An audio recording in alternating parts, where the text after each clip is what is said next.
ముందుగా పదవిచ్చారు.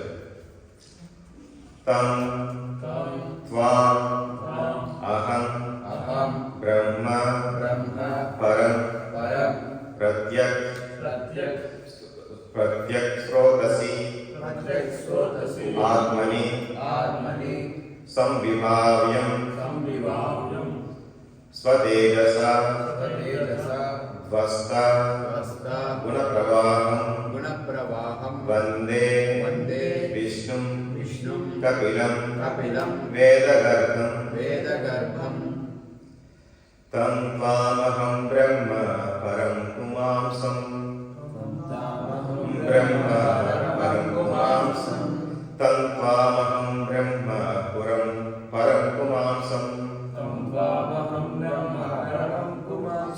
ప్రత్యక్ శ్రోతస్యాత్మని సంవిభావ్యం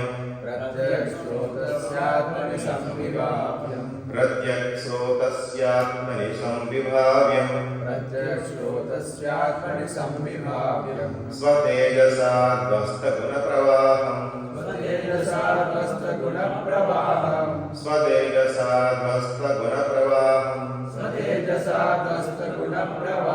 వందే విష్ణుం కపిలం వేదగర్భం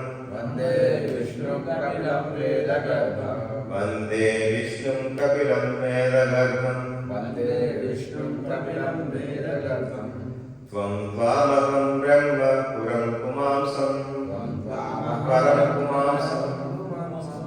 ప్రత్యక్ శ్రోతస్యాత్మని సంవిభావ్యం స్వతేజసా ధ్వస్త గుణప్రవాహం వందే విష్ణుం కపిలం వేదగర్భం తం త్వామహం బ్రహ్మ పరం పుమాంసం ప్రత్యక్ శ్రోతస్యాత్మని సంవిభావ్యం స్వతేజసా ధ్వస్త గుణప్రవాహం వందే విష్ణుం కపిలం వేదగర్భం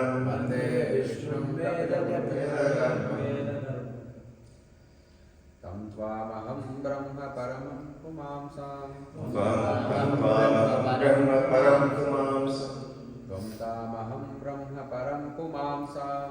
తామహం బ్రహ్మ పరం పుమాంసం ప్రత్యక్ శ్రోత్యస్యాత్మని సంవిభావ్యం స్వతేజసా ధ్వస్త గుణప్రవాహం వందే విష్ణుం కపిలం వేదగర్భం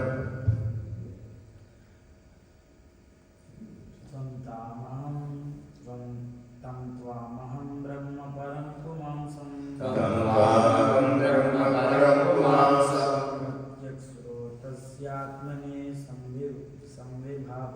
ప్రత్యక్ శ్రోతస్యాత్మని సంవిభావ్యం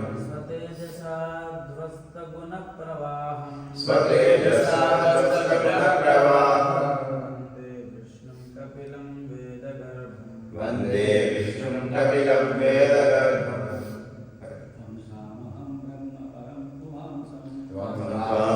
బ్రహ్మ పరం పుమాంసం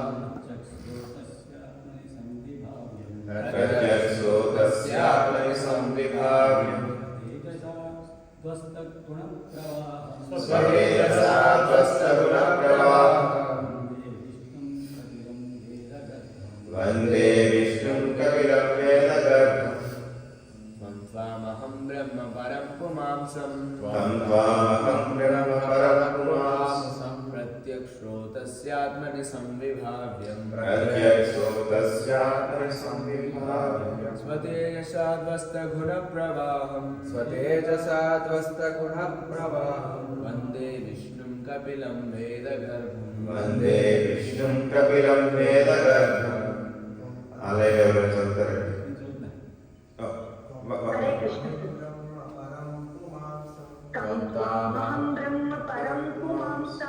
త్వం తామహం బ్రహ్మ పరం పుమాంసం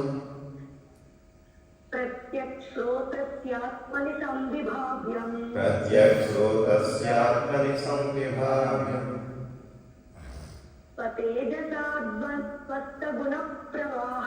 स्वतेजसाध्वस्तगुणप्रवाहम् वन्दे विष्णुं कपिलं वेदगर्भं वन्दे विष्णुं कपिलं वेदगर्भम् तं त्वमाहं ब्रह्म परं पुमांसं तं त्वमाहं ब्रह्म परं पुमांसम् प्रत्यक्षस्रोतस्यात्मनि संविभाव्यं प्रत्यक्षोतस्यात्मनि संविभाव्यम् स्वतेजसाध्वस्तगुणप्रवाहं स्वतेजसाध्वस्तगुणप्रवाहम् वन्दे विष्णुं कपिलं वेदगर्भं वन्दे विष्णुं कपिलं वेदगर्भम् रमेश्वर त्वं तामहिं ब्रह्म परं पुमांसं तं त्वामहं ब्रह्म परं पुमांसम् शूद्रस्यात्मनि संविभाव्यं प्रत्यक्षोतस्यात्मनि संविभाव्यम् तेजसाध्वस्तगुणाप्रवाहं स्वतेजसाध्वस्तगुणप्रवाहम् वन्दे विष्णुं कपिलं वन्दे विष्णुं कपिलं वेदगर्भं वेदगर्भम् प्रतिपदार्थం తం అతనికి త్వాం నీకు అహం నేను బ్రహ్మము పరమము పుమాంసం దేవదేవుడు ప్రత్యక్ శ్రోతసి అంతర్ముఖులై ఆత్మని మనస్సునందు సంవిభావ్యం ధ్యానింతుడు స్వతేజస నీ శక్తిచే స్వస్థ నశింపుచేతు గుణప్రభావం వందే నా వందనములు విష్ణు భగవానుడు కపిలుని నామమున గల వేదగర్భం వేదము నిత్యమై ఉంచుతాను. హే ప్రభు, కపిలుని నామమున సాక్షాత్తుగా నీవు విష్ణు భగవానుడివే అని నేను విశ్వసిస్తున్నాను. నీవే పూర్ణ పురుషోత్తముడు, పరబ్రహ్మము. కేవలం నీ కరుణ ద్వారానే ఎవరైనా గుణ ప్రవాహం నుండి బయటపడదు. కనుక మునులు ఋషులు మనస్సు మరియు ఇంద్రియముల కలత నుండి విడిపడిన వారే నీవు ధ్యానించు. ప్రళయ సమయంలో వేదములు నీ అంతే నిక్షిప్తమై ఆశించిన శిలాప్రభాలకు జయం చేయండి. కపిలుని జననీయవు దేవవతి తన ప్రార్థనను పొడిగించడం బదులు అతను విష్ణు భగవాను తప్ప అన్యుడు కాడి సంగ్రహపరుస్తున్నది.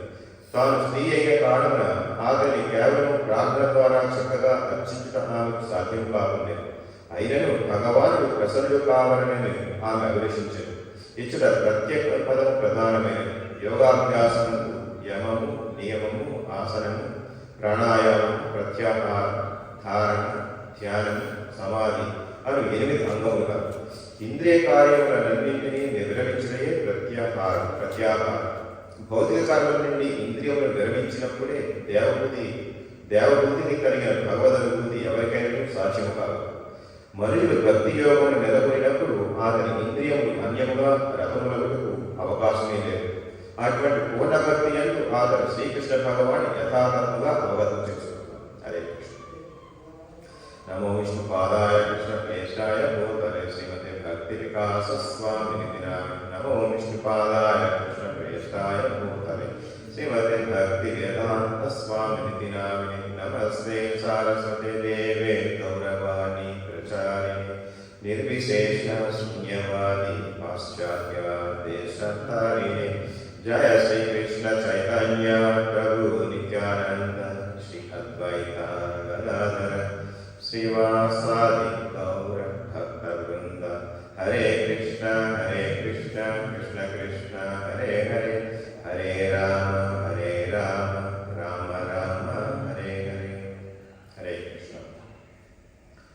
ఇది కపిల భగవాని కార్యకలాపాలు అధ్యాత్మిక చెప్పబడింది. ఇంతకుముందు మన దేవబుద్ధి కపిల భగవాన్ ఈ విధంగా ప్రార్థిస్తుంది. ఇంతకుముందు 2-3 శ్లోకాలు చూసినట్లయితే ఈ విధంగా భగవంతుడు ప్రార్థిస్తుంది. ఎవరైతే నీ నామాన్ని ఉచ్చరిస్తారో వారికి మళ్ళీ జన్మ మృత్యు జరా వ్యాధి అనేటువంటి అవసరాలు పడవలసిన అవసరం లేదు అని చెప్పేసి చెబుతూ, అదే కనుక ఈ అంటే సునక మాంసం తినేటువంటి చండాలులైనటువంటి వారైనా కూడా అపరాధాతీతంగా ఒక్కసారైనా సరే నీ యొక్క నామం ఉచ్చరించినట్లయితే మరి వారికి ఈ యజ్ఞాలు చేయగలిగినటువంటి అర్హత కలుగుతుందని, వారికి మళ్ళీ ఈ జన్మ మృత్యు జరా వ్యాధి లాంటి ఇటువంటి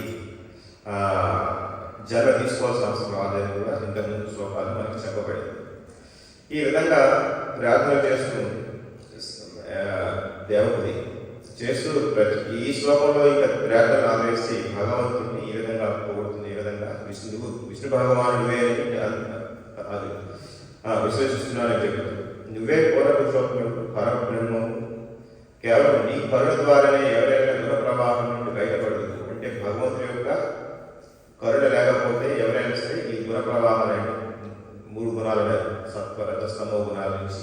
అంటే ఈ బద్ధ జీవనం అనగానే ఈ 3 గుణాల యొక్క బంధాలతో ఉంటాం.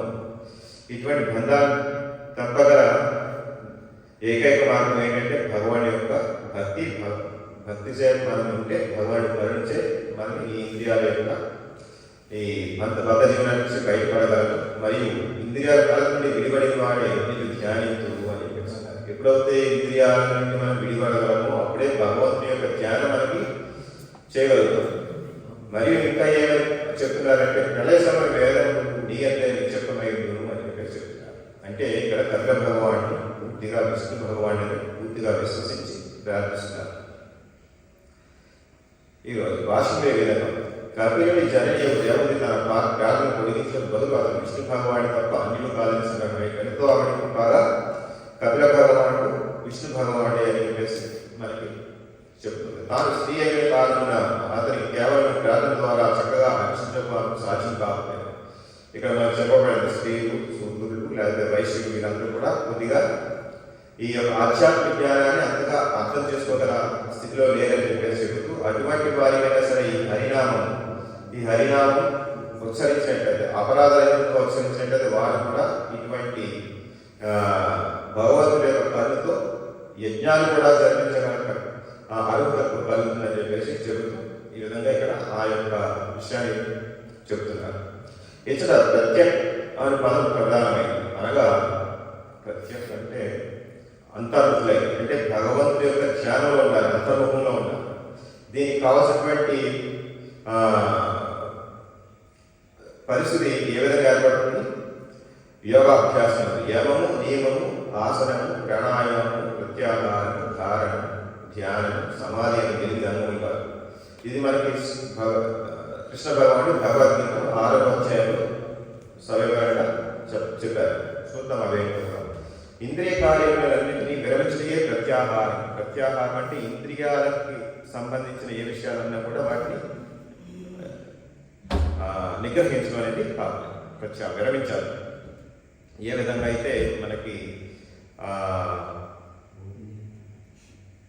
కోరం తావే ఏ విధంగా అయితే తన ఇంద్రియాలు ఎప్పుడైతే వాటికి హాని కలుగుతుందనే విషయం గ్రహించిన వెంటనే అవి ఏం చేస్తుంది? ఇంద్రియాలన్నింటినీ కూడా తన డొక్కలో తీసేసుకుంటుంది, లోపల లాగేసుకుంటుంది. ఆ విధంగా హాని కలగకుండా కాదు. అందుకనే మనకి ఈ ఇంద్రియాలు మనకి హాని చేస్తాయి. దేనికి హాని చేస్తాయి? మన భగవంతుని యొక్క భక్తి యొక్క సేవకు ఆటంకపరుస్తాయి. అటువంటి పరిస్థితి ఇంచేత మన ధ్యానం నిర్వహించదు. అటువంటిప్పుడు ఆ ఇంద్రియాలను నిగ్రహించాల్సి, దాన్ని ప్రత్యాహారం అంటున్నారు. భగవద్గీత ఎవరికైనా సాధ్యం కాదు. ఈ విధంగా ఎవరైతే మనం ఈ అష్టాంగ యోగ ద్వారా భక్తి యుక్త సేవ ద్వారా ఎవరైతే భగవంతుని మనసు అంతా కూడా భగవంతుని అందించగలుగుతారో వారికి సాధ్యమవుతుందని చెప్పేసి అంటారు. మనుషులు భక్తి యోగం నెలకొనినప్పుడు అతని ఇంద్రియములు అన్యంగా రకంలో వరకు అవకాశమే లేదు. ఈ విధంగా ఎవరైతే భగవంతుని యొక్క భక్తి సేవలు ఉంటారో అటువంటి ఇంద్రియాలు బయట వాటి మీదకి ఆసక్తి తగ్గుతాయి. వాటికి ఆసక్తి పెరిగే అవకాశం లేదని చెప్తున్నారు. ఎందుకంటే భగవంతుడి సేవలు ఎప్పుడైతే ఉంటామో మన ఇంద్రియాలు కూడా సంతృప్తి పడినప్పుడు వాటి నుంచి ప్రేరేపణ మరియు రాదు, వాటి నుంచి ఒక వేగవంతమైన కోరిక రాదు. అంటే కంట్రోల్ చేయగలరు, నిగ్రహించుకోగలగా తయారవుతున్న ఇంద్రియాలు ఎప్పుడైతే భగవంతు సేవలు పెడతాం మన ఇంద్రియాలన్నీ. ఈ విధంగా మనకు సాధ్యమని చెప్పేసి చెప్తున్నారు. అటువంటి పూర్ణభక్తి ఎందుకు శ్రీకృష్ణ భగవాన్ యథాతథంగా అవ్వదు. ఇది ఎప్పుడైతే మన ఇంద్రియాలన్నీ కూడా పవిత్రమవుతాయో, అంటే శుద్ధమవుతాయో, అంటే వాటి యొక్క సేవల్లో నిలబడతాయో, అప్పుడు శుద్ధమైన వెంటనే భగవంతుని యథాతథంగా మనం అర్థం చేసుకోగలుగుతాం అని చెప్పేసి అంటున్నారు. ఎప్పుడైతే అర్థం చేసుకోవడం మనకు ధ్యానం జరుగుతుంది, ఎప్పుడైతే మనకి ఇటువంటి అని ఇంద్రియాలన్నీ కంట్రోల్ చేస్తుంది మనకి.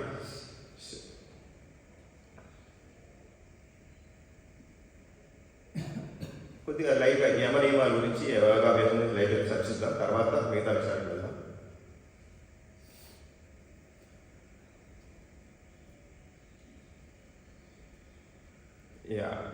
మనకి అష్టాంగ యోగంలో యమ, నియమ, ఆసన, ప్రాణాయామ, ప్రత్యాహార, ధారణ, ధ్యాన, సమాధి అనేవి ఉన్నాయి.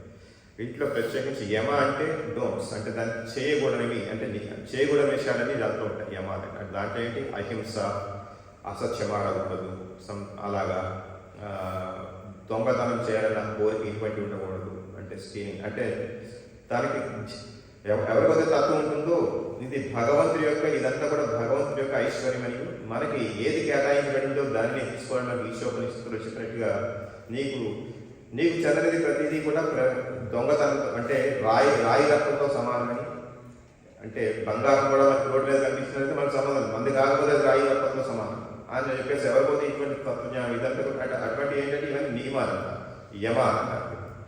తర్వాత అంటే నాకు చెందింది, నేను, నాది అన్న భావం కూడా కొద్దిగా తక్కువ ఉండాలి. యమ అంటే దీని అర్థం ఏంటంటే ఇటువంటి అని కూడా డోంట్స్, ఇటువంటి విషయాలు మీకు మనసులో ఉన్నట్టయితే మీకు మనస్సుకి ఒక రకమైన ప్లాట్ఫామ్ వస్తుంది, పరిస్థితి ఏర్పడుతుంది, అంటే ధ్యానాన్ని సెట్ చేసుకోవాల్సిన పరిస్థితి ఏర్పడుతుంది. దీన్ని యమ అంటే. నియమ అంటే డోంట్స్ అంటే అది యమ అంటే డోంట్స్ అంటే చేయకూడదు. ఇంకా నియమ అంటే చేయవలసినవి, అంటే శౌచం అంటే శుచి ఉండాలి, తపస్సు చేయటం, ధర్మంగా ఉండటం, ఇటువంటివి కూడా అన్నీ కూడా అధ్యయనం చేయటం, అంటే శాస్త్రాల అధ్యయనం చేయటం, భగవంతునికి ఉపాసించటం, శాస్త్రాల మీద నమ్మకం ఉండటం, ఇవన్నీ కూడా దేంట్లో ఒకసారి నియమాలు అనమాట. అంటే మనకి మన మనసు వాటి మీద ఎటువంటి సందేహం లేకుండా నిశ్చయంగా వాటి మీద నిలబడాలి, అంటే వాటి మీద నమ్మకం ఉండాలి, అంటే శుచిగా ఉండాలని, సంతృప్తిగా ఉండాలని, అలాగే తపస్సు చేయాలని. అంటే తపస్సు అంటే ఏంటి, వాలంటరీ, అంటే మనగా సౌకర్యాలన్నింటినీ కూడా తగ్గించుకుని త్యాగలాగా చేయాలని చెప్పేసి తపస్సు. అలాగే ఆసన అంటే మన శరీర సౌష్ఠవం కోసం, అంటే ఈ విధంగా ధ్యానం లేకపోతే ఈ యొక్క ఆరోగ్యం బాగుండటానికి ఇవన్నీ కూడా ఆసనాలు వేస్తూ మన శరీరాన్ని సమాధికి, ఆత్మ నిగ్రహానికి కావాల్సినటువంటి పరిస్థితి తీసుకురావడానికి ఆసనాలు ఉంటాయి. తర్వాత ప్రాణాయామం, అదేవిధంగా ఈ యొక్క ఆరోగ్యపరమైన విషయాలు కాకుండా, అంటే ప్రాణాయామం అంటే శ్వాసను కంట్రోల్ చేస్తూ మనస్సుని కొద్దిగా కోరికలు తగ్గించే విధంగా, అంటే మనస్సు రకరకాల పరిపర విధాలుగా అది ఆలోచిస్తుంటుంది, ఆలోచనని తగ్గించుకోవడానికి మన ప్రాణాయామం చేస్తుంటారు. అలాగా ప్రత్యాహారం అంటే మన ఇంద్రియార్థాల నుంచి దూరం పెట్టడం, ఇంద్రియార్థాల మీద కోరికలు పోకుండా నిగ్రహించుకోవడం, అంటే ప్రపంచంలో కనిపించినందా నాకు కావాలి, నేను అనుభవించాలి, ఇది నా కోసం ఉన్నది, అంటే ఇటువంటి భోగించాలనే కోరిక తగ్గిస్తే ఎప్పుడు ఇటువంటి ఈ యొక్క ప్రత్యాహారానికి తేలిపోతుంది. ధారణ, ఎప్పుడైతే ఇటువంటి కోరికలన్నీ తగ్గిన ధారణ అంటే భగవంతుని మీద ఏకాగ్రతతో ధ్యానం తీరుతుంది, భగవంతుని పాదపద్మాన్ని పట్టుకునే అవకాశం మనకి ఎక్కువ అవుతుంది. ఎప్పుడంటే ఈ యొక్క ఇంతకుముందు చెప్పిన అంగాలన్నీ మనం ప్రత్యేకించి బాగా చేసుకున్నట్టయితే భగవంతుని మీద సేవ చేయాలనే కోరికనంతా ధారణ, అంటే ప్రత్యేకించి ఏకాగ్రతతో చేయగల అర్హత వస్తుంది. ధ్యానం, ధ్యానం అంటే ఇంకా ఏంటంటే ఈ యొక్క ఎప్పుడైతే ఈ భగవంతుని యొక్క ధ్యానం ఉంటుందో దాన్ని కంటిన్యూస్, అంటే దానిని మళ్ళీ ఎటువంటి పరిస్థితిలోనూ దాని మీద సడలకుండా ఉండేటట్టుగా ఉండటానికి ధ్యానం అంటారు. సమాధి అంటే ఏంటి, ఫైనల్ స్టేజ్, దాంట్లో భగవంతుడు తప్పించి ఇంకేం ఉండదు, భగవంతుడు తప్పించి ఇంకా. ఈ విధంగా అష్టాంగ యోగ విధానం ద్వారా భగవంతుడు ఎప్పుడైతే ఇంద్రియాలని నిగ్రహించుకుని భగవంతుడి యొక్క భక్తి సేవలు ఉంటారో వారికి భగవంతుడిని యథావిధంగా, అంటే భగవంతుడిని తెలుసుకోవడం తేలిగ్గా ఉంటుంది.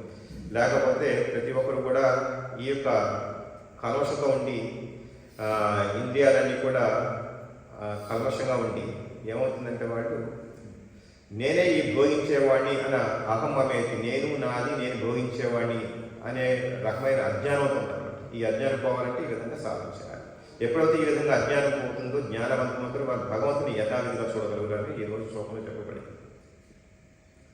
నెక్స్ట్ మనకి ఈ విధంగా ఏ విధంగా సాధ్యమవుతుంది అనేది మనం కూడా చూద్దాం. భగవద్గీతలో కొన్ని శ్లోకాల్లో మనకి క్లియర్గా చెప్పారు. ఆ విషయాలన్నీ మనం ఇప్పుడు ఉటంకించుకుని చర్చిద్దాం. అది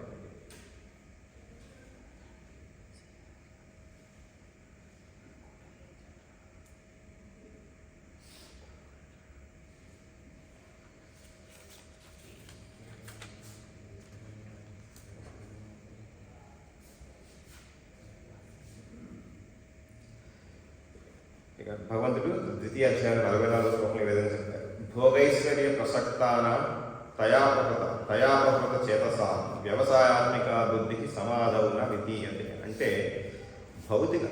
భౌతిక భోగములలోని భౌతిక ఐశ్వర్యములలోను అధికంగా ఆసక్తులై అట్టి వాటిసే మోహితులయ్యే వారి మనస్సు భగవాని భక్తి యొక్క సేవ పట్ల స్థిర నిశ్చయం కలుగు.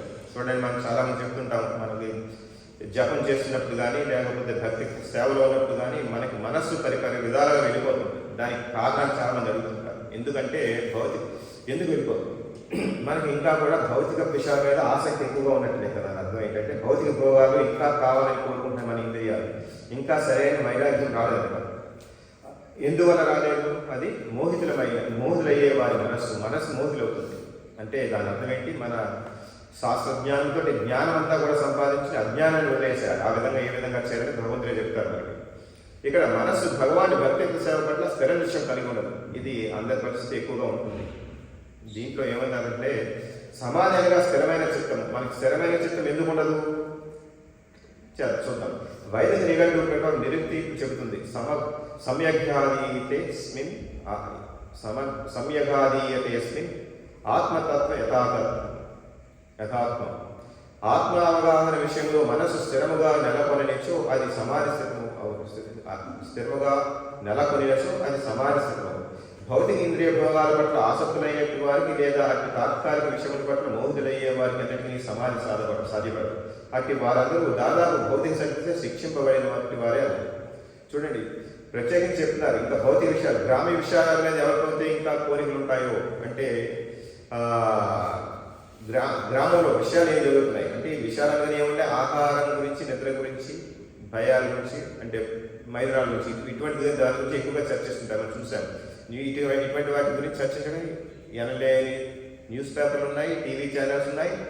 మొత్తం అందరూ కూడా ఈ 24 hours టీవీ ముందు కూర్చుని ఇటువంటి విషయాలే చర్చిస్తూ ఉంటారు. వాళ్ళని మనం వీక్షిస్తుంటాము. ఎవరైతే ఇటువంటి కోరికలు ఉన్నాయో ఇంకా ప్రపంచంలో ఏం జరుగుతుంది, దీన్ని ఏ విధంగా భోగించాలి, నా మనసు ఏ విధంగా సంతృప్తి పడుతుంది, వీటిని వింటుంటే అనుకున్న కోరిక ఎవరికైతే ఉందో వారికి ఈ విధంగా సమాజం అర్థం కావడం కష్టం. వారికి ఈ యొక్క త్రిగుణాలలో బంధింపబడి ఉంటారు. వాటి నుంచి బయటపడాలంటే ఖచ్చితంగా మనకి ఈ విషయమైన తత్వజ్ఞానం కావాలి. మ్యూట్ చేయండి. భగవంతుని పట్ల భక్తిక సేవ కావాలంటే చక్కగా సమాజంలో ఉండాలంటే ఈ భౌతిక భోగాల మీద, భౌతిక ఐశ్వర్యం మీద మనకి ఆసక్తి తగ్గాలి. ఆసక్తి తగ్గాలంటే మంచి అజ్ఞానం ఉండకూడదు.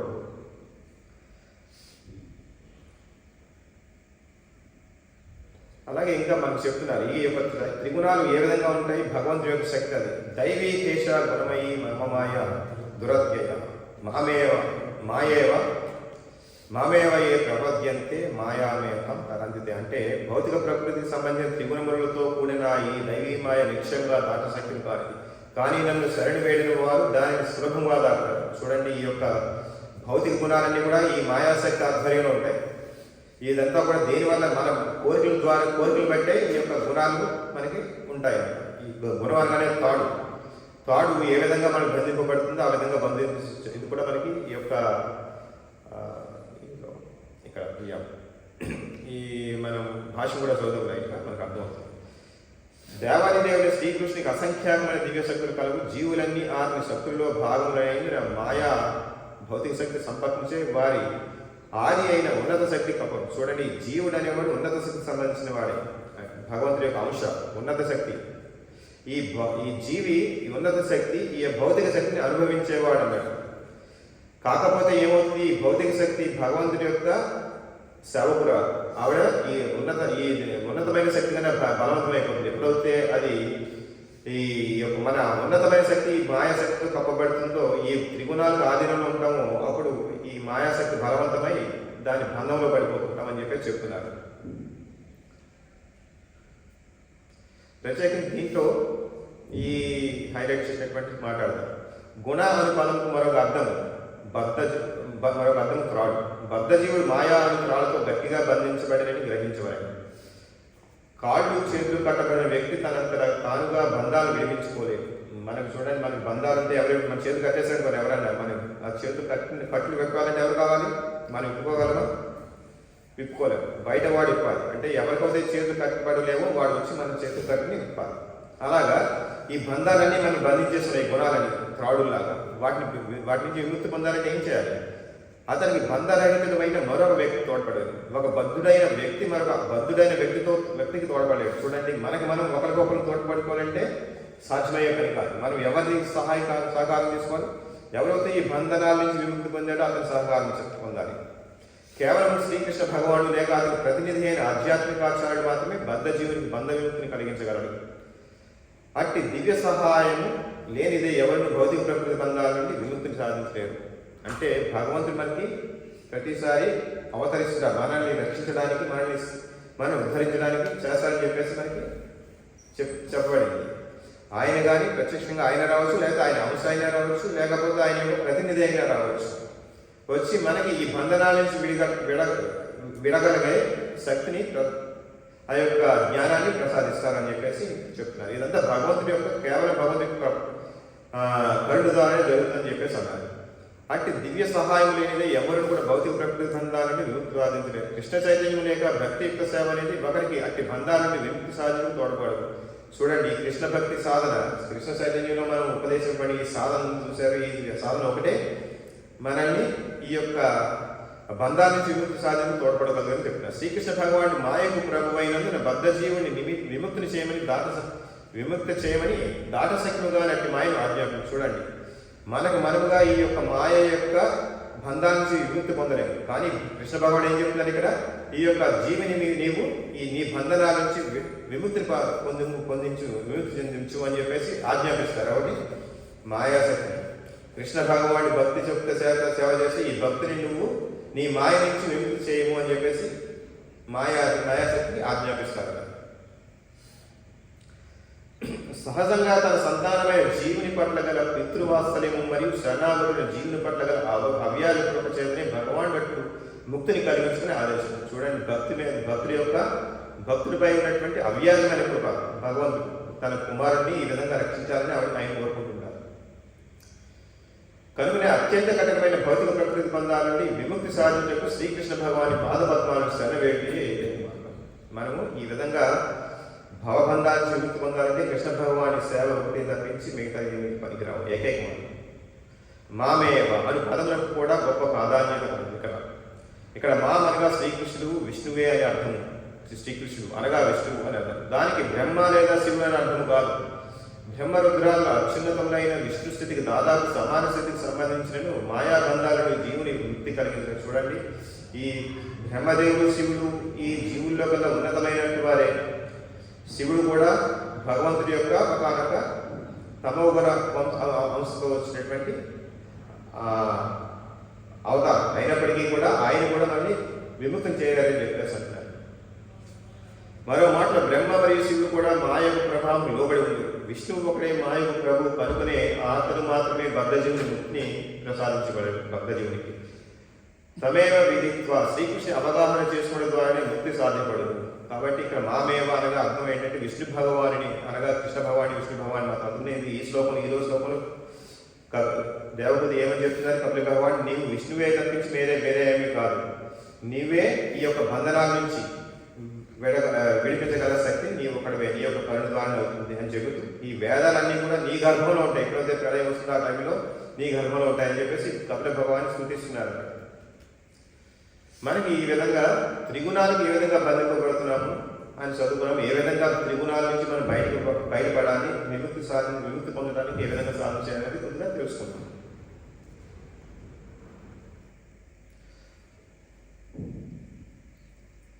ఇక్కడ మనకి ఇంకా విషయం అంటే ఈ 13వ అధ్యాయంలో జ్ఞానం అనేది పూర్తిగా ఏ విధంగా ఉంటుందని చెప్పేసి అంటున్నారు. వీటిలో ఈ యొక్క జ్ఞానం అనేది చెప్పిన వాటిలో మనం ఈ వీటి యొక్క విషయాన్ని మనం పెంపొందించుకుంటే మనకి జనరల్గా ఈ యొక్క ఇంద్రియాన్ని నిగ్రహించగల శక్తి వస్తుంది. చూద్దాం ఇది. దీంట్లో శ్లోకం ఈ అర్థం తాత్పర్యాన్ని పెడతాం. వినమ్రత, గర్వరాహిత్యము, అహింస, సహనము, సరళత్వము, ప్రామాణిక ఆధ్యాత్మికాచారాన్ని ఆశ్రయించి సేవించుట, శౌచము, స్థిరత్వము, ఆత్మనిగ్రహము, ఇంద్రియార్థముల పరిత్యాగము, అహంకార రాహిత్యము, జన్మ మృత్యు జరావ్యాధుల దోషం నుండి గుర్తించుట, అనాసక్తి, సంతానము, భార్య, గృహము వంటి బంధము నుండి విముక్తి, సుఖదుఖములలో సమభావం, సదా నా పట్ల అనన్యభక్తి, నిర్జన ప్రదేశంలో నివసించవలనని కోరిక, సామాన్య జన సమూహం పట్ల అనాసక్తి, ఆత్మానుభూతి ప్రాముఖ్యతను అంగీకరించుట, పరతత్వం యొక్క తాత్వికాన్వేషణములను సమస్తమును జ్ఞానముగా, వీటికి అన్యమైనది ఏదైనా అజ్ఞానుగానే ప్రకటించుంది. చూడండి, ఇక్కడ జ్ఞానం అనగా అంటే దీన్ని తత్వత భగవంతుని అర్థం చేసుకోవడం, మన పరిస్థితి ఏంటో అర్థం చేసుకోవడానికి ఇవన్నీ ఉపయోగపడతాయి. మన వినమ్రత అనగానే మనం రోజు శిక్షాస్త్రం చదువుకున్నాం. దాంట్లో చెప్తారు అమానినా మానదేనా. మనం అసలు గౌరవాన్ని ఆశించకూడదు. మనం ఏదైనా పని చేస్తున్న వెంటనే మనకి ఎంత గౌరవం వస్తుందో ఆలోచిస్తాం, బేరీ చేసుకున్నాం. ఇటువంటి విషయాలు ఉన్నట్టయితే ఖచ్చితంగా మనకి వినమ్రత రాదు. అంటే వెంటనే బాధ వస్తుంది. నేను చేసిన పనికి వేరే మెచ్చుకోలేదు అనగానే మనకి బాధ వస్తుంది. అంటే మనం గౌరవం ఆశించున్నాం. గౌరవమే ఆశించకూడదు. దానితో పాటు మనం గౌరవించకపోయినా మనం ఎదురు వాడిని గౌరవించాలి. ఈ విధంగా ఉంటే మీకు సహనం, ఓర్పు అని కూడా దాని వెనకాల వస్తుంటాయి కానీ. అంటే అమానిన మానదే. గర్వరాహిత్యం. ఎప్పుడైతే వీరికి కొద్దిగా జ్ఞానం వచ్చిందో దాంతోపాటు గర్వం కూడా వస్తుంటుంది. సత్వగుణంలో గర్వం వచ్చే అవకాశం, నేను పండితున్నయ్యాను, నాకు జ్ఞానం ఉంది, లేకపోతే నేను చెప్తే నాకు ఇంతమంది ఫాలో వస్తున్నారు, ఇటువంటి జ్ఞానం ఉంటే గర్వం కూడా వస్తుంది. ఐశ్వర్యం ఉంటే గర్వం వస్తుంది. వీటన్నిటికీ కూడా ఇవన్నీ కూడా ఉన్నా కూడా వాడు గర్వంగా ఉంటుంది. ఎప్పుడు ఉండగలగాలంటే ఇవన్నీ కూడా భగవంతుని యొక్క ప్రసాదం అని చెప్పేసి గ్రహించగలిగిన వాడే ఆ విధంగా ఉండగలరు. లేకపోతే నేను స్వశక్తి మీద చేసుకున్నాను, నెరవేర్చి నేను సంపాదించుకున్నాను అనుకుంటే వాడు ఏ విధమైన పరిస్థితుల్లో జన్మించాడు ఇవన్నీ తెలుసుకోవాలి. మనకి 3వ అధ్యాయంలో చెప్పారు జీవి జన్మ మృత్యు, అంటే జన్మ మృత్యు కూడా దీంట్లో వస్తుంది. జన్మ మృత్యాలు కూడా దోషంతో గుర్తించబడ్డాడు. జన్మ అనేది మనం ఫెస్టివల్గా చూసుకుంటాం, బర్త్డే ఫెస్టివల్ చేసుకుంటారు. జన్మ అనేది వాడు ఈ యొక్క తల్లి గర్భంలో ఉన్నప్పుడు ఎటువంటి నరకయాతన పడ్డాడు, మరి భగవంతుని ఏ విధంగా ప్రయత్నిస్తాడు, నాకు ఈ యొక్క నరకమైన జన్మ వద్దు, మరి పుట్టగా వద్దు, మనిషి వద్దు, ఇటువంటి వద్దు అని చెప్పేసి భగవంతుని ప్రయత్నిస్తుంటాడు. ఈ విషయాలను మనం 3వ అధ్యాయంలో చదువుకున్నాం, 3వ స్కంధంలో. అలాగా సరళత్వము, సహనము, ఓర్పు, సహనము అంటే ఇవన్నీ కూడా మనకి అహింస. అహింస అనగానే ఏంటి? ఇప్పుడు జనరల్గా లౌకికులు ఏమో ఆలోచిస్తారంటే వేరే జంతువుని కానీ జీవిని కానీ ఎవరైనా చంపినట్లయితే అహింస అనుకుంటారు. కానీ అహింస అంటే మనకు శాస్త్రం ఏం చెప్తుంటే, మీకు ఇవ్వబడిన ఈ మనుష్య జీవం అంటే ఈ జీవితం మీకు మనుష్య జీవితం ఇవ్వబడింది. దీన్ని సరైన పద్ధతిలో వాడుకోకపోతే అది కూడా అహింస అంటారు. అహింస అంటే ఏంటి? దాని అర్థం నీకు ఇచ్చిన శక్తి ఈ మానవ జీవితాన్ని దాన్ని సరళంగా వాడకపోతే, సరైన పద్ధతిలో వాడకపోతే, దేని భక్తియుక్త సేవలో వాడకపోతే, కేవలం నీ ఇంద్రియ భోగానికి మాత్రమే వాడుతూ భగవంతుని దూరం పెట్టినట్టయితే అది కూడా అహింసతో సమానం. ఆధ్యాత్మికంగా ఆలోచించండి. ఈ విధంగా ఈ ప్రామాణిక ఆధ్యాత్మికాచారాన్ని ఆశ్రయించుతారు. ఎప్పుడైతే మనము ఈ జ్ఞానాన్ని సంపాదించాలో ఖచ్చితంగా మనం ఒక ఆశ్రయం తీసుకోవాలి. ఆశ్రయం తీసుకుని ఆయన చెప్పిన అంటే మనకి ఈ యొక్క శాస్త్రజ్ఞానం సంపాదించడం, ఆయన సేవ చేస్తూ ప్రశ్నలు అడుగుతూ ఉంటే ఆయన మనల్ని ఏ విధంగా సేవలో నియోగించి మనల్ని పవిత్రం చేస్తారు.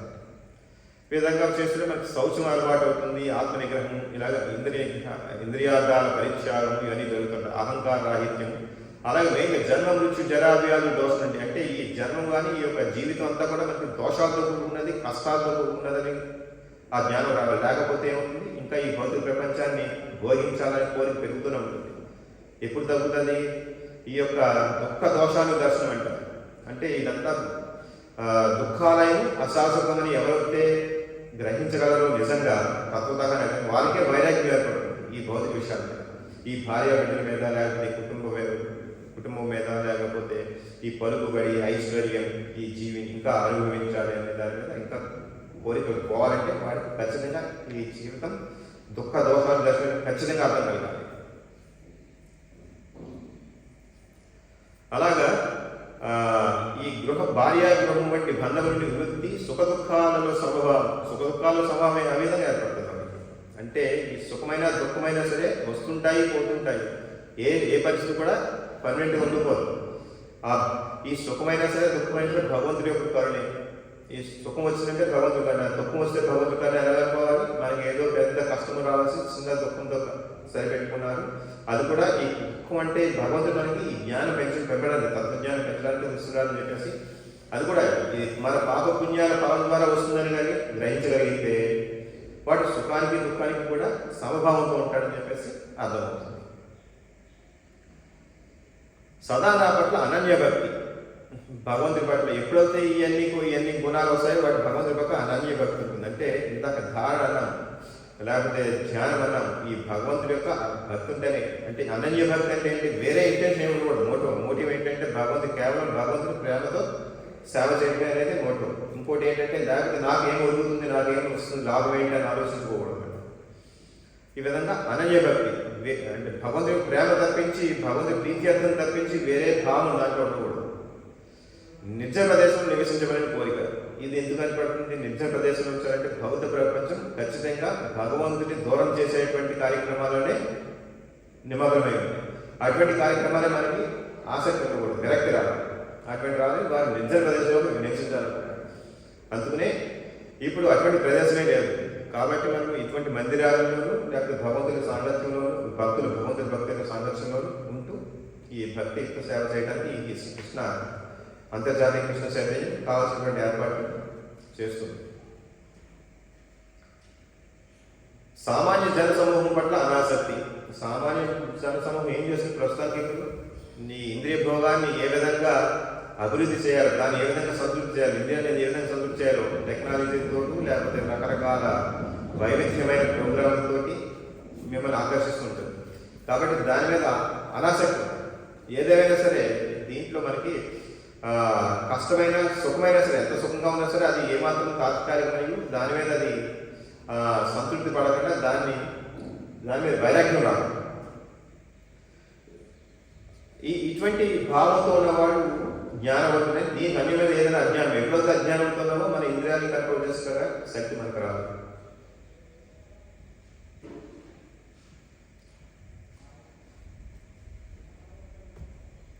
ఈ విధంగా మనకి అంటే భక్తియుక్త సేవ చేయాలంటే, భగవంతుని ధ్యానం చేయాలంటే, భగవంతుని ఏ విధంగా భక్తియుక్త సేవతో చేయాలనుకుంటే మనకి ఈ విధమైన ఉపయోగపడతాయని చెప్తున్నాను అనమాట.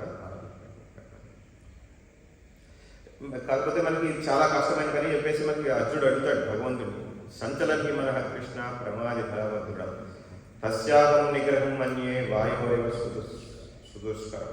అంటే మనకి ఈ విధంగా చేయడం చాలా కష్టం అని చెప్పేసి ఈ కలియుగం ఇంకా చాలా కష్టతరమైంది. అది ఆ టైంలోనే భగవంతుని అర్జునుడు అడుగుతాడు ఈ విధంగా నీపై ధ్యానం చేయాలంటే కష్టంగా ఉంది. ఈ మనసు చాలా, ఓ కృష్ణ మనసు చంచలం, కలత పెట్టుకుని దృఢమును మిక్కిలి బలవత్తరమును ఒకటే దాన్ని నిగ్రహించడం, వాయువును నిగ్రహించడం కంటేను మిక్కిలి దుష్కరము అని భావించింది. ఇది అందరికీ తెలిసిన విషయమే.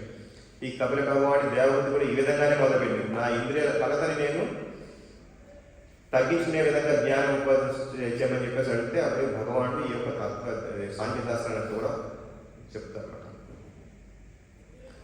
దీనికి భగవాన్ ఏం చెప్తున్నారో చూద్దాం. శ్రీకృష్ణ భగవానుడు పలికారు, ఓ మహాబాహు, నిస్సందేహముగా చంచలమైన మనస్సు నిగ్రహించడం మిక్కిలి కష్టం, కానీ తగిన అభ్యాసం మరియు వైరాగ్యం వచ్చే దాన్ని సాధించవచ్చు. ఇది మనకి ఏ విధంగా ఉపయోగపడుతుందో చూద్దాం. చూడండి, దృఢమైన మనసును నియంత్రించడం కష్టమని అర్జునుడు వ్యక్తపరిచిన అభిప్రాయం శ్రీకృష్ణ భగవానుడు అంగీకరించారు. ఏమైనా వాటి కార్యం అభ్యాసం మరియు వైరాగ్యం వచ్చే సాధ్యపడని కూడా అదే సమయంలో భగవంతుడు సూచిస్తున్నారు. ఆ అభ్యాసం అయిపోయింది. ప్రస్తుత కాలంలో నిజంలో ఎవరు కూడా పుణ్యక్షేత్రాలను దర్శించట, మనస్సును పరమాత్మపై కేంద్రీకరించుట, ఇంద్రియాలను మనస్సును నియంత్రించుట, మనస్సు ఇంద్రియాలను నియంత్రించుట, బ్రహ్మచర్యం పాటించ, ఏకాంతంగా నివసించడం వంటి కఠిన నియమాలు పాటించలేరు. ఇటువంటి కఠిన నియమాలతో మనకి కలియుగంలో ప్రతి ఒక్కరికి సాధ్యపడేది కాదు. భగవంతుడి యొక్క ధ్యానం చేయడానికి ఏ విధంగా చేయాలి? అయినను కృష్ణ చైతన్యం అభ్యసించడం ద్వారా ఒకరు భగవాన్ని నవవిధ భక్తి సేవలో పాల్గొన్నారు. మనకి నవవిధమైన భక్తి ఉంది. మనకి అట్టి భక్తి సేవా కార్యాలలో మొట్టమొదటి శ్రీకృష్ణుని కూర్చుని శ్రవణం. అంటే మనకి భక్తి మొదలు పెట్టాలంటే మొట్టమొదటి శ్రవణం. మొట్టమొదటిగా మన జిహ్వని భగవంతుడి యొక్క సేవలో ఉపయోగించాలి. ఏ విధంగా? భగవంతుడి యొక్క నామాన్ని కీర్తించడం వల్ల, భగవంతుడి యొక్క లీలల్ని కీర్తించడం వల్ల. అలాగే అది చేయాలంటే శ్రవణం కూడా కావాలి. శ్రవణం చేస్తూ మనసులోని అపోహలన్నీ తొలగించుకుంటుంది. చూడండి, మనసు మనకి కల్మషాలతో కూడి ఉన్నది. మనసు కల్మషాలు అంటే ఏంటి? మన జ్ఞానం, అజ్ఞానం ఉంది కాబట్టి. అజ్ఞానం అంటే ఏంటి? నేను భోగించేవాడిని, నేను నాది అనేది అజ్ఞానం. అది కాకుండా ఇందాక చేసుకున్న జ్ఞానం అంటే ఇటువంటి గుణాలని పెంపొందించుకోవాలని చూసుకున్నాను. అటువంటి జ్ఞానం అంటే ఈ యొక్క ఇంద్రియాన్ని, జ్ఞానాన్ని, బుద్ధిని వీటిని పరిశుభ్రం చేసుకోవాలంటే, అంటే పవిత్రత చేసుకోవాలంటే ఖచ్చితంగా మనం చేయాల్సిన భగవంతుడి యొక్క లీలను వినాలి. అది శ్రవణంతో మొదలవుతుంది. మనసులో అపోహలను తొలగించిపోతారు. ఇది మిక్కిలి శక్తివంతమైన దివ్యమైన విధానం. అంటే భగవంతుడి యొక్క లీలలు వినటం, భగవంతుడి కథ వినటం చాలా అత్యంత ఏమంటారు శక్తివంతమైన దివ్య విధానం అంటారు. ఒకరు శ్రీకృష్ణుని కూర్చి ఎంత ఎక్కువగా శ్రవణం చేసినచో అంత ఎక్కువగా జ్ఞాన వికాసం పొంది శ్రీకృష్ణుడి నుండి మనసును దూరం చేయు విషయంలన్నింటినీ పట్ల అనాసక్తుడు. చూడండి, మనకి ఏ విషయాలు అయితే భగవంతుడి పట్ల అనాసక్తిని పెంచి బయట విషయాల మీద ఆసక్తి పెంచుతున్నాయో వాటన్నిటిని దూరం చేసుకోవాలంటే ఏం చేయాలి? ఫస్ట్ భగవంతుడి గురించి వినాలి. చూడండి, మనకి టీవీలో యాడ్ వస్తుంది, ఆ డిటర్జెంట్ కొనమని, ఈ డిటర్జెంట్ కొనమని, లేకపోతే మాల్టో కొనమని, లేకపోతే డ్రింక్స్ ఉంటాయి కదా, డ్రింక్స్ కొనమని, లేకపోతే వాడు తాగాడు వీడు తాగాడు అని చెప్పేసి చెప్పి యాడ్స్ ఇప్పిస్తుంటే మనకి ఏంటి? విని విని విని విని ఎప్పుడుకో ఒకసారి కొంటాం. అంటే దాని అర్థం ఏంటి? మన మనసు అంతా కూడా కల్మషం అయిపోయింది. నాకు అది కావాలి, ఇది కావాలి, దాంట్లో టీవీలో చూపించాడు, అది కావాలి, కారు కావాలి, విల్లాలు కావాలి, ఇవన్నీ చూసుకుంటూ పోతే మనసు వికలమైపోయింది. దీని నుంచి బయటకు రావాలంటే ఏం చేయాలి? ఆ వినడం మానే కోసం టీవీ కట్ చేయాలి. టీవీ కట్ చేసి ఏమైనా శ్రవణం, భగవంతుని కూర్చిన కథలన్నీ శ్రవణం చేయాలి. అప్పుడు మనసులో అపోహలన్నీ తొలగించిపోతాయి. మనసు పరిపరి విధాలు ఆలోచించే జ్ఞానం అంటే చెత్త అంతా ఉండిపోయింది. దాంట్లో చెత్తను పోగొట్టుకోవాలంటే ఖచ్చితంగా వీటన్నిటికీ దూరపడాలి, దూరం అవ్వాలి. భగవంతుడి యొక్క కీర్తన శ్రవణం ఉండాలి మనసులో. ఒకరు శ్రీకృష్ణుని గురించి ఎంత ఎక్కువగా శ్రవణం చేసినా అంత ఎక్కువగా జ్ఞాన వికాసం ఉంటుంది. శ్రీకృష్ణుని నుండి మనసును దూరం చేయ విషయాలంటే అనాసక్తులు కాదు. భగవంతుని భక్తితో సంబంధం లేని కార్యాలను మనసును నియంత్రించడం ద్వారా ఒక వైరాగ్యం సులభంగా అలవర్చుకోవచ్చు. వైరాగ్యముగా భౌతిక విషయాల నుండి విడిపడి మనసును ఆధ్యాత్మిక విషయాలలో నెలకొల్పడం. ఈ భౌతిక విషయాల మీద వైరాగ్యం పొందాలంటే ఏం చేయాలి? ఇందాక తెలుసుకున్న జ్ఞానం ఏంటంటే ఇదంతా దుఃఖ దోషాలు దర్శనం తెలుసుకుని దీనిలో కష్టాలు ఉంటాయని చెప్పేసి ఇదంతా కూడా త్రిగుణాలమయమైందని చెప్పేసి తెలుసుకుని వాటిని బయటకు వచ్చి వైరాగ్యం అలవరుచుకుని భగవంతుడి యొక్క లీలలని వింటూ కీర్తిస్తూ ఉండాలని చెప్పేసి ఈ విధంగానే వైరాగ్యం ఏర్పడుతుంది. ఈ విధంగానే ఇంద్రియాలు కంట్రోల్ చేయగలం అని చెప్పేసి చెప్తున్నారు. ఆధ్యాత్మిక విషయాలను నెలకొల్పుకుంటారు. వైరాగ్యం అంటే భౌతిక విషయాలను విడిపడి మనస్సును ఆధ్యాత్మిక విషయాలు నెలకొల్పు.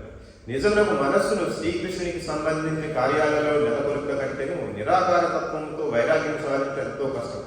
ఇక్కడ కూడా ఇంకో విషయం చెప్తారు, అంటే నిరాకారత్వం మాయావాది తత్వం కన్నా ఈ సాకారత్వం భగవంతుని డైరెక్ట్గా ద్విభుజ రూపుడైన కృష్ణ భగవాన్ సౌమ్యమైన రూపం కలిగిన ద్విభుజ రూపంలో ఉన్నట్టు కృష్ణ భగవాన్ పూజించడం చాలా తేలిక అని చెప్పేసి అన్నారు. కనుకనే కృష్ణ భక్తి సులభంగా ఆచరించదగిన విధానం. ఎందుకనగా శ్రీకృష్ణుని కూర్చున్న శ్రవణం ద్వారా ఒక సహజంగానే పరతత్వం వైపుకు ఆకర్షింపబడి భగవంతుని పూజను చాలా తేలిక. భగవంతుడు చెప్తున్నారు, మీరు మీకు పత్రం కానీ, పుష్పం కానీ, త్వయం కానీ, ఫలం కానీ, సంథింగ్ ఈ 4 అంటే మీలో ప్రతి ఒక్కరికి తేలికగా అందుబాటులో ఉండే ఈ విషయాలు, ఈ పదార్థాలతో నన్ను సేవించవచ్చు అంటున్నారు భక్తితో. అంటే ఆసక్తియే పరేషానుభవ అంటే ఆధ్యాత్మిక తృప్తి అనబడింది. ఇది ఆకలితో ఉన్నవాడు ప్రతి ముద్దను ఆస్వాదిస్తూ భుజించినప్పుడు పొందు తృప్తి వంటి. మనకు ఆకలిగా ఉన్నప్పుడు మనం ప్రతి ముద్దకి ఆకలి ఏ విధంగా సద్దుమలుగుతుంది, ఆకలి తీరుతూ ఉంటుంది. ప్రతి ముద్దకి మనకు ఆకలి ఉంటుంది. దాంతోపాటు మనకు పుష్టి కూడా వస్తుంది, ఆనందం వస్తుంది, పుష్టి వస్తుంది, ఆకలి అనే బాధ తప్పుతుంది. ఆ విధంగా ఎవరైతే భగవంతుని సేవలో ఉంటారో వాడికి జీవితం మీద ఆనందం వస్తుంది. భగవంతు సేవలో ఉన్నట్టయితే ఇంద్రియ తృప్తి ఏర్పడుతుంది. ఈ ఇంద్రియాలు వేరే వేరే కావాలని కోరుకునే అవకాశం తగ్గుతుంది. కాబట్టి భగవద్ సేవలో ఉండాలని చెప్పి చెప్తున్నారు.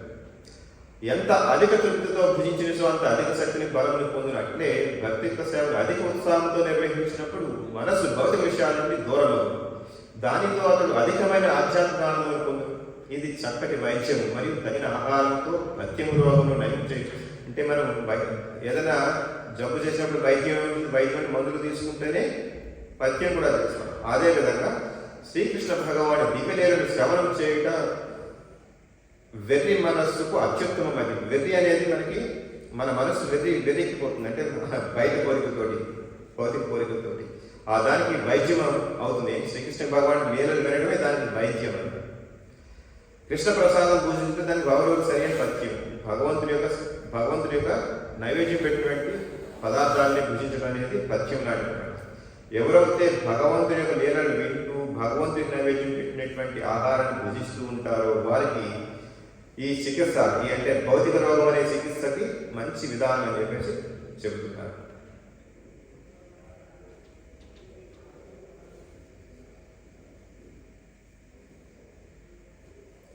ఈ విధంగా భగవంతుణ్ణి, కపిల భగవాన్ని, దేవతని ఈ విధంగా నువ్వు విష్ణు భగవాన్ని తప్పించి వేరే కాదు. మనకు కూడా మనకి భక్తి యొక్క సేవ అలవరుచుకునేది విష్ణు భగవాన్ని పూజించాలని, కృష్ణ భగవాన్ని పూజించాలని చెప్తుంది. వేరే ఎవరు కాదని చెప్పేసి, దేవి దేవతలు కాదు, విష్ణు భగవాన్ అని చెబుతూ నీవు సాక్షాత్ విష్ణు భగవానుడే అని చెబుతూ ఈ వేదాలు కూడా నీ యొక్క కర్మలో ఉంటాయని చెప్పేసి చెబుతూ ఈ శ్లోకం వివరిస్తుంది. ఇంతతో సమాప్తం. మీకు ఎవరికైనా ప్రశ్నలు ఉంటే అడగచ్చు.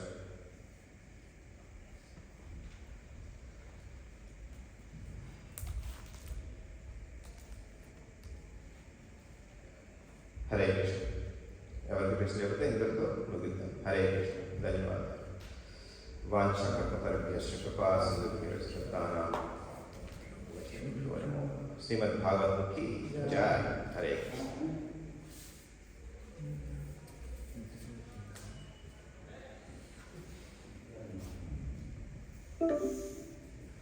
మీరు క్లోజ్ చేస్తారు.